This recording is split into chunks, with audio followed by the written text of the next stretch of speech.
दोस्तों, आज के एपिसोड में हम मिताली की उस खौफनाक घटना के बारे में जानेंगे जिसने सबको हिलाकर रख दिया। मिताली जब अपने चोल से लौट रही थी तो उसने पीछे वाले पुराने रास्ते का चुनाव किया और यहीं से उसकी जिंदगी में अजीब और रहस्यमयी मोड़ आ गया। रास्ते में अचानक उसे एक अजनबी आदमी मिला जिसने डराकर चेतावनी दी कि इस रास्ते से मत जाओ, यहाँ प्रेत आत्मा रहती है। लेकिन मिताली ने उसकी चेतावनी को नकारते हुए कहा कि अब के जमाने में ऐसे अंधविश्वास की जगह नहीं है। वह आगे बढ़ती है, लेकिन जैसे ही वह कदम रखती है उसे लगता है किसी की परछाई उसके पीछे है। दिल की धड़कनें तेज हो जाती हैं और डर उसके भीतर फैलने लगता है।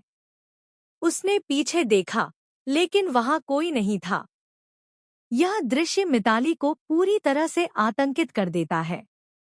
मिताली भागती है, लेकिन भागते भागते अचानक वह गिर पड़ती है। पास ही रहने वाले लोग तुरंत उसकी मदद के लिए दौड़ते हैं और सवाल करते हैं कि यह लड़की यहाँ क्यों आई? क्या किसी ने इसे चेतावनी नहीं दी? होश में आने पर मिताली शांति निकेतन का पता देती है और लोग उसे वहां छोड़ देते हैं। जैसे ही वह धीरे धीरे होश में आती है, उसकी आवाज अजीब ढंग से बदल जाती है। वह कहने लगती है, जा, मैं तेरे साथ नहीं रहूंगी। मेरा पान कहाँ है, लेके आजा। लेकिन यह आवाज किसी आदमी के स्वर में बदल जाती है। यह देखकर महाराज जी बेहद घबरा जाते हैं। वे तुरंत मुन्नी को बुलाते हैं और पूछते हैं कि मिताली कहाँ मिली।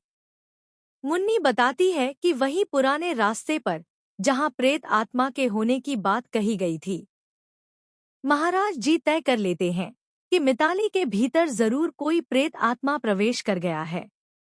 इसी बीच तुलसी आती है और स्पष्ट कह देती है कि घर में ऐसे बातें बर्दाश्त नहीं की जाएंगी, न बच्चों के सामने और न बड़ों के। सभी लोग मिताली की अजीब हरकतों को देखकर डर जाते हैं। डॉक्टर आते हैं और बताते हैं कि मिताली तनाव और सदमे में थी और यही कारण है कि ऐसा हुआ।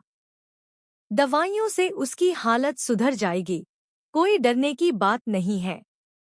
मिताली की मां भी चिंतित है क्योंकि मिताली की दिल्ली की फ्लाइट है और उसकी तबीयत खराब है। वह सोचती है कि मिताली का ख्याल कौन रखेगा क्योंकि नोएना ऑफिस में है। लेकिन मिरर तुरंत कहता है कि जब तक मिताली ठीक नहीं है वह यहाँ रह सकती है। परी भी कह देती